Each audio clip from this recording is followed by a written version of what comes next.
What's up, guys? Dapper here, and we've got a little bit more of the good old game footage for you guys. So, doing some more practicing with Mono Black Vampire Devotion, and hey, we just ran up against the Rakdos sack deck. Well, it's using a few colors now. Where they've got red, black, and green.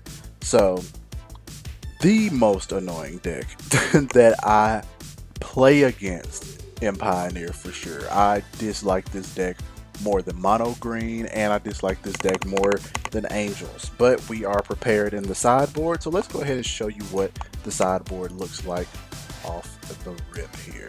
And we're trying to prepare ourselves for Angels, and we're trying to prepare ourselves for Mono Green as well as this deck. So for Mono Green, right now we're rocking with 3 copies of Noxious Grasp.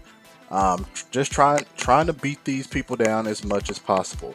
For Angels, we're trying to deal with Weathered Runestone so we can prevent things from kicking off with Coco. Now, I do feel like there's going to have to be more that I have to do to metagame for this. And then finally, against the Golgari / Rakdos sack, we're rocking with Leyline of the Void as well. So therefore, whenever we're facing this match in the sideboard, we're throwing in 2 copies of Leyline and 2 copies of Weathered Runestone. And I usually end up taking out, I take out 2 copies of Thoughtseize, and I take out Rush of Dread from the main board. So let's get into our gameplay. This is going to be game number 1.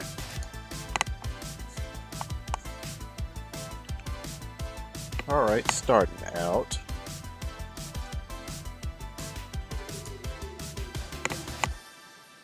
Playing a Hive of the Eye Tyrant. Starting off with the Blood Tithe Harvester. Solid plan as always.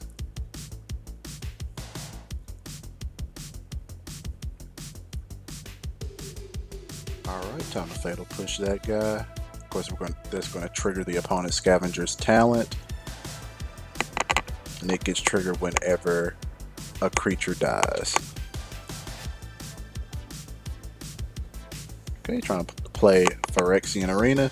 This is probably one of my favorite cards of all time, just to let you guys know. Love this thing. I'd gladly take the life loss and get me some card draw in black. Of course, the opponent's just doing 5,000 things because they just can't let us have our turn, right? Then, of course, they get their beautiful little Cauldron Familiar back. Okay, whatever. Their turn. I think I've actually played my opponent a lot of times, so this person, little do they know, they've provided a lot of great practice for me against this deck. I wish I could just play them over and over again. So shout out to the opponent here. I don't like your deck, but you play the deck incredibly well, and I get to practice. So they're going to Takenuma, getting back Blood Tithe Harvester. Going to play that guy, get a blood token.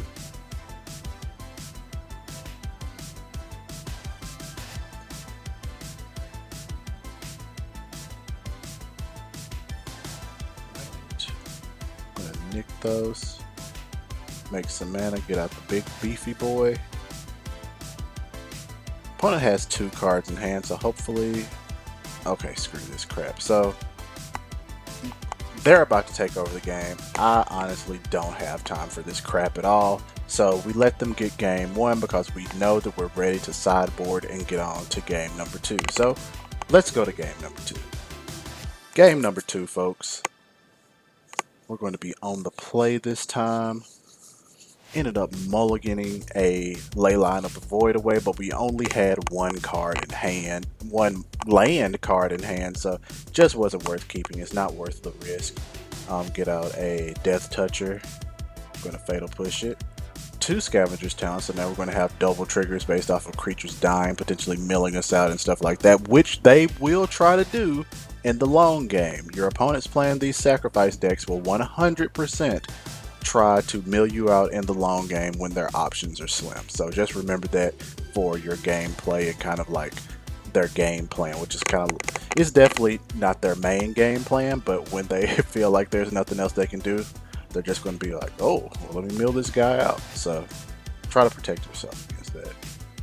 Better Triumph, they're using up a lot of resources here, which is fine. Okay, on their upkeep, we're going to push their stupid token, triggering both of the Scavenger's talent, triggering them.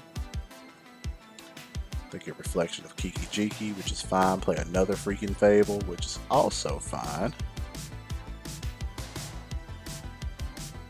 Going to draw off of Castle Locthwain. Alright, we got 2 Rippers in hand. We're about to deploy 1. We can use some Nykthos mana next turn if we want to. So now if they want to start doing this Cauldron loop, then they're going to have to end up losing life. So once again, we don't care. We've gotten to a point that Vein Ripper alone has kind of stabilized us, and the fact that the opponent did not attack, that also stabilizes us.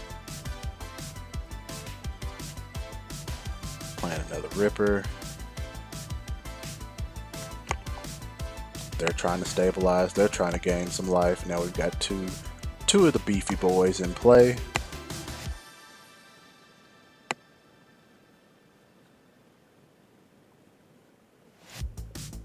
Okay, we know that they're going to have to sacrifice whatever they made with Reflection. They're going to have to sacrifice that at the end of their turn, so there's going to be 2 Vein Ripper triggers hitting them, and it's going to be 2 Vein Ripper triggers giving us a little bit of life. We're going to go ahead and block one of these guys.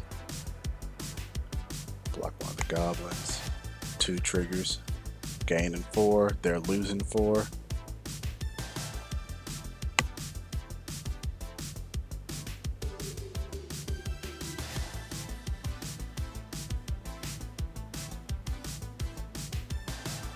Right. Opponent sacrifice. Nothing to sacrifice because it already died. Alright, our turn. Here they are. I was tempted to try to do some stuff. And the opponent concedes. Beautiful. Let's go to game number 3. Alright guys, game number 3 we have thrown in, like I said earlier when I was talking about sideboard tech, I've thrown in 2 Leyline of the Void as well as 2 Weathered Runestone. Drew 1, so let's get it. We're about to turn their freaking deck off, and I do not care. Okay, play a Hive, Weathered Runestone. So that's going to give us a little bit of protection because I haven't really seen them playing too much artifact destruction and stuff like that. What will be great is if we actually end up drawing into a Leyline of the Void or another Weathered Runestone, just to go ahead and just be completely over the top here. Okay, we don't give a crap about your Witch's Oven. We're going to kill your Mayhem Devil. Go ahead and get the heck out of here. Play a Gifted Aetherborn. They have 3 cards in hand. One of those is probably some type of removal for whatever creature we have in play. Of course, Fatal Push. Of course, why not? Okay, they get Gigantha in hand. We're about to play a Phyrexian Arena, so we can try to draw some cards and find an answer for Gigantha. Because it is coming down now. Alright. Nighthawk Scavenger, just what we were looking for, so let's hope that they don't find anything. They did not. They did not. Beautiful. We gain some life. They play another Witch's Oven. We lose a life. We're playing Leyline. Screw you. Screw you. We holding up Shelly's Edict. Okay, Herbord. We're going to play Bloodletter of Aclazotz. Like I said, second favorite creature in the deck. Love Bloodletter of Aclazotz. Mayhem Devil. That's fine. Wait for me to get priority. We're going to go ahead and cause them to sack so they don't kill off Bloodletter.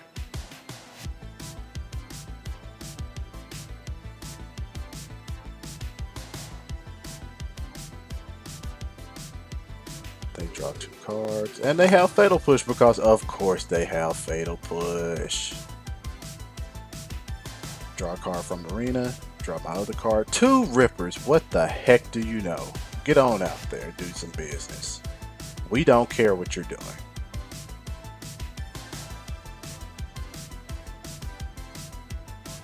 That's fine.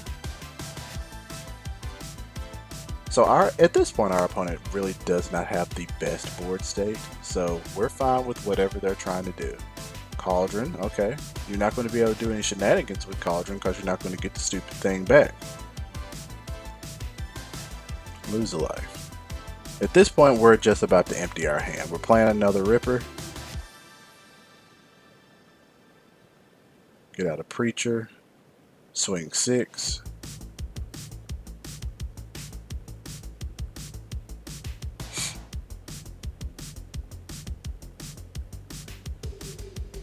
Blood Tithe, that's fine.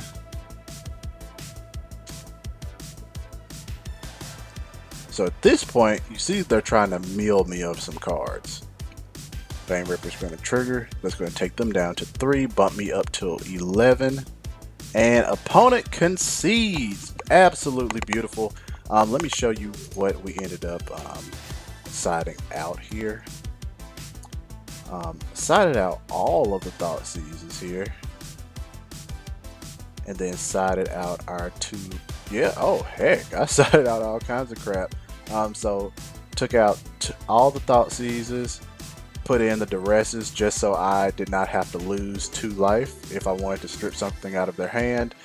We sided out 2 Rush of Dread, and we sided out the Meat Hook Massacre. So basically we put in every extra piece of foolery that we could that was stopping of the graveyard. So absolutely a great match. Honestly, I haven't had too much luck against this matchup at all, so finally getting the victory against it kind of lets me know that pathway. And like our latest league, we had a very respectable 3-2.